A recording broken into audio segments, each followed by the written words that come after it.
On 17th October 2025, Prince Andrew announced in a press statement that, by agreement with his brother, the King, he was relinquishing all his royal titles. Then, on 30 October 2025, the British royal household announced that he would lose his princely title altogether and move out of his royal residence at Royal Lodge in Windsor to the privately owned Sandringham estate. According to the BBC, Andrew Mountbatten Windsor retains his place in the line of succession, and his daughters Beatrice and Eugenie will continue to hold their princess titles. Which leads us to the question, what about Donald Trump? Yes, you heard that right. The man often referred to by critics and some protesters as King Trump. The recent nationwide No Kings demonstrations across the United States argued that Trump's behavior is reminiscent of monarchical power grabs rather than democratic leadership.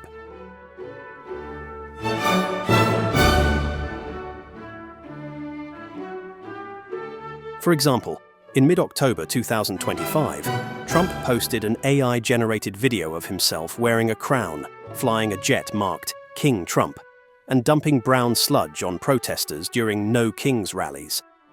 The video was widely reported.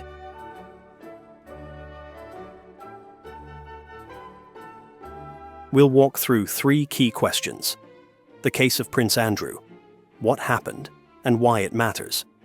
The case of King Trump, why he's being called a king, what it implies. The comparison, are the rules the same?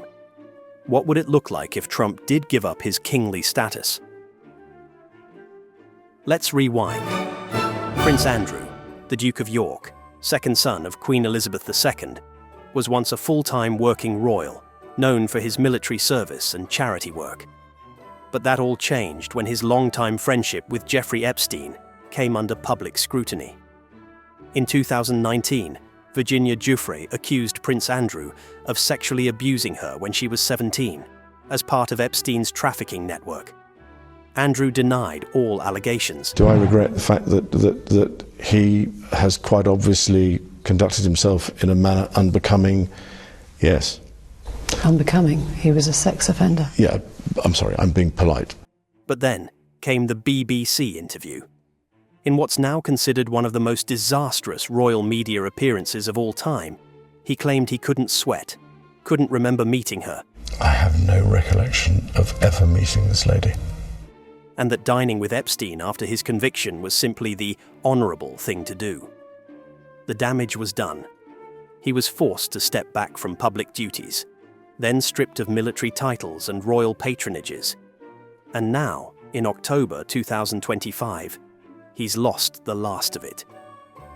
On October 17th, Prince Andrew announced, in agreement with King Charles, that he was relinquishing all remaining royal titles. Just 2 weeks later, on October 30th, Buckingham Palace confirmed that he was no longer to be styled His Royal Highness and would leave his royal residence in Windsor.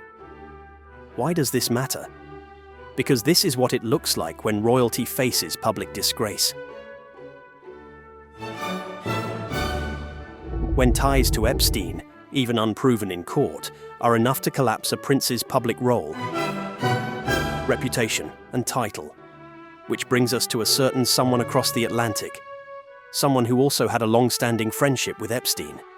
And unlike Prince Andrew, he's not stepping back, he's stepping up. And some people are calling him King. Now let's talk about the other guy, Donald Trump, president. And now, according to memes, protesters, and occasionally himself, King Trump. Just like Prince Andrew, Trump had a documented relationship with Jeffrey Epstein. They were photographed together, attended parties together. Trump even once said Epstein likes beautiful women as much as I do, many of them on the younger side. When Epstein was arrested, Trump distanced himself, but the connection stuck. And in 2025, the nickname King Trump took on a life of its own. It started as a criticism, a symbol of how Trump behaves more like royalty than a president. No compromise, no accountability, and a deep resistance to any form of oversight.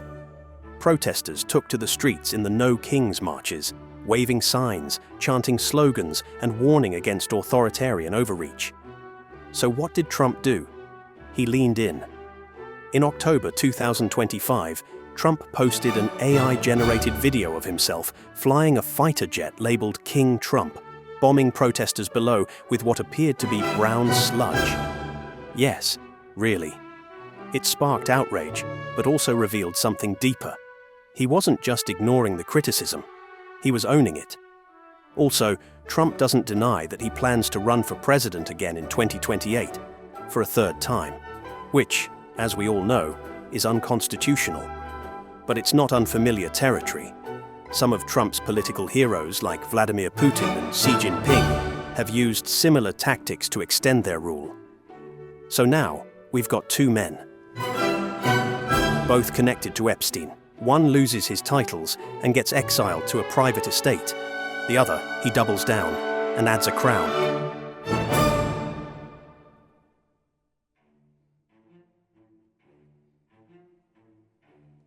Let's be clear. Prince Andrew was never on trial. He settled his civil lawsuit out of court and denied all wrongdoing. But the association with Epstein alone, the optics, the implication, was enough to strip a royal of everything but his family name. Trump also denies any wrongdoing related to Epstein. But in the court of public opinion, he's not losing titles. He's gaining mythology. King Trump has become a brand. From golden crowns to jet videos to followers pledging loyalty more like subjects than voters. So here's the question. If Andrew had to give up his titles for knowing Epstein, what should Trump give up for embracing the idea of being king? Or maybe the better question is, in a republic with no nobility, how did America get a king? I would love to do it. I have my best numbers ever. It's very terrible. I have my best numbers. See, if you read it, am I not ruling it out? You'll have to tell me.